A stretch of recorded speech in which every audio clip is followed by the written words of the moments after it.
Good evening, everybody, and welcome to this Overview and Scrutiny Committee meeting on Thursday, the 14th of October 2021. Good evening, Chair. My name is Councillor Vanessa Bell, and thank you very much for turning up, those of you who have. My name is Councillor Vanessa Bell, and I'm the chairman of this committee. And before we commence the business, there are a few housekeeping issues to run through. As you can tell, we are having a slightly different format this evening. And we're the guinea pig meeting, so we have officer support remotely, and that means I get to present the report all on my own later on. So we're seeing how this works as a meeting, so please bear with us if there are any issues. Thank you. So yeah, we are working to the COVID protocols, and we're streaming the meeting live as well as recording. So by being present in the meeting, you are giving your consent to being recorded. Members, during each item, please put your hand up or just ask, because I think there are a few enough of us to manage that. And I'll invite you to speak at the appropriate time. So please remember to turn your microphone on when you are speaking and off when you have finished speaking. And I also need to draw your attention to the uneven levels in the floor when you're leaving the building, just in case. And the fire exit door is behind us. Okay, item 2. May I have the apologies for absence, please, Tara? Thank you, Chairman. Yes, apologies have been received from Councillor Baxsinger, Councillor Miss Beale and Councillor Helm. Thank you, Chairman. Thank you, Tara.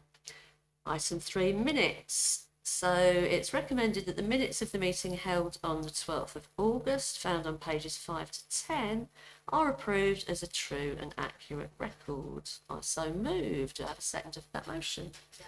Thank you. We agree that? Agreed. Super. That's agreed by assent. Thank you.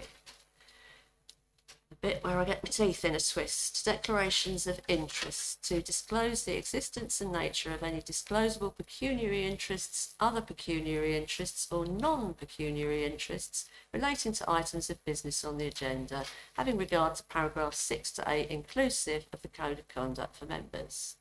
Members are reminded also that they are required to declare any interests if they become aware should the need arise throughout the meeting. Any declarations of interest? Councillor Morris. Thank you, Chair. Just to say that I am acquainted and also a fellow parish councillor with item 6, I believe it is. Thank you. Thank you very much. I believe that's Councillor Swain's item. Sorry, 7. 7. Oh, okay. Okay, lovely. Thank you very much, Councillor Morris.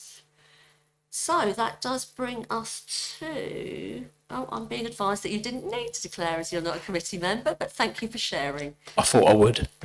So that brings us to public participation, to receive the views of, well, I forget the exact wording, but you are, I've got it on my thing, isn't it? Invited in attendance member who has been given permission by the chair to speak. So I shall stop waffling, Councillor Morris, and I will invite you to speak. Do I get my 2 minutes up? Oh, I don't have to do the 2 minutes. Officers, are you able to do the 2 minutes for me? That's okay. Councillor Morris. Councillor Morris. I want to stick to the rules, you see. Thank you very much. Okay, when you're ready.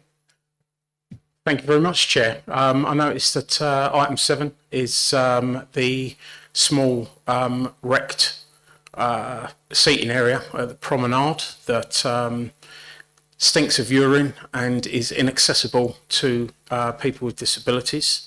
And I was just wondering that if this is a matter for overview and scrutiny, why aren't we scrutinising and overviewing the unlawful acts of this council, and also the tens or possibly hundreds of thousands of pounds that this council have given to who knows ex-staff members that have been paid off. I call them legal bribes, non-disclosure agreements, and we have no idea how much they've been given, why they've been given, and on at least 2 occasions that I know of, they possibly are to hide criminal activity.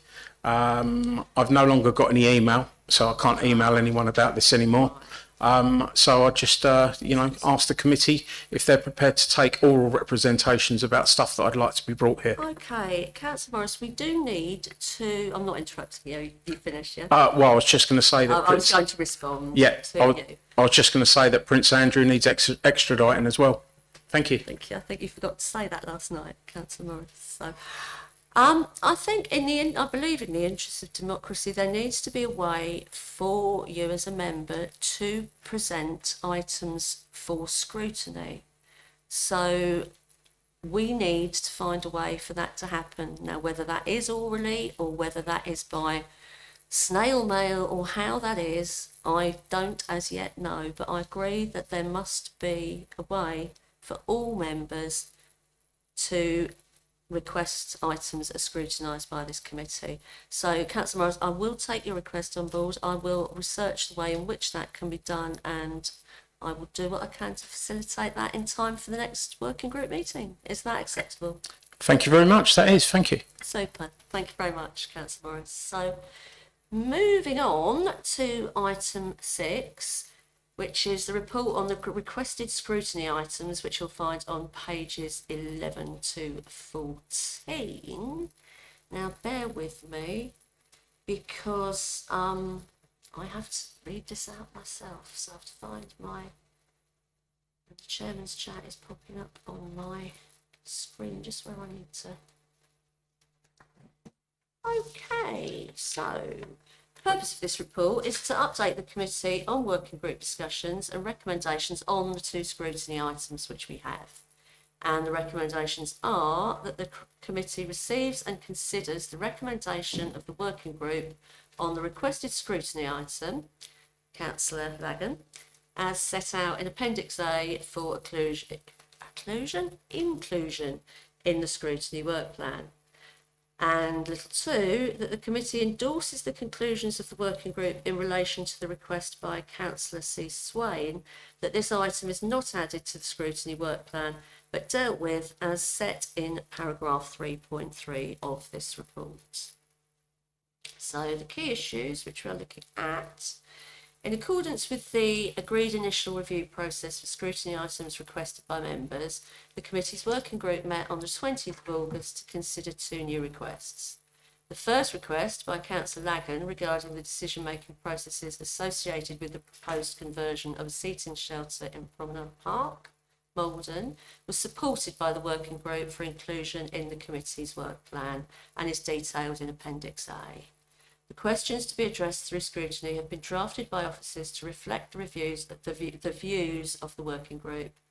In acknowledgement of the fact that it was not being asserted that the necessary delegated powers did not exist or that officers had stepped beyond them, the working group concluded that in a wider context there were concerns over the actual exercise of these powers in relation to certain operational matters. The second request was by Councillor Christopher Swain in relation to fraud. I haven't got my teeth in tonight. I do apologise, yes please. Flood risk in Heybridge. He noted that various agencies are involved with a variety of different assets and felt that the council needed to be assured that each is maintaining its assets in a proper management scheme and what the latest assessment of the state of those assets is.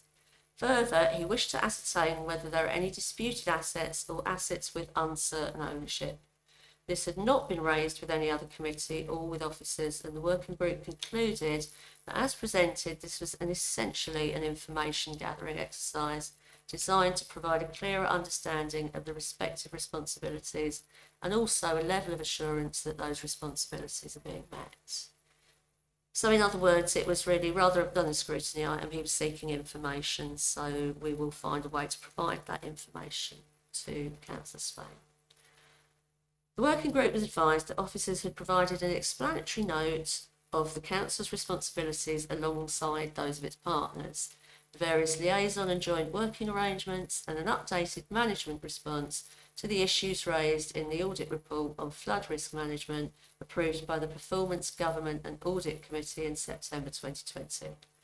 Further, officers were prepared to run a Q&A information session for members to promote greater understanding and assurance.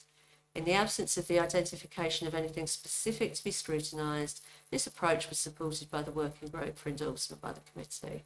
The working group did, however, observe that despite all the plans, liaison and joint working, there was still a flooding problem in Heybridge, and felt that the council's understanding of the reason for this needs to be better communicated to the public. So in conclusion, the information is set out to update the committee on the recent working group meeting and recommends an item for scrutiny work plan that has been identified as a result. And I don't think I need to go through the impact matrix. So members, over to you. Are you happy to agree the report's recommendations? Councillor Lagan, do you wish to speak? I may invite you as it's your item. No, I believe it is in my gift. I possibly should have taken you under item 5, but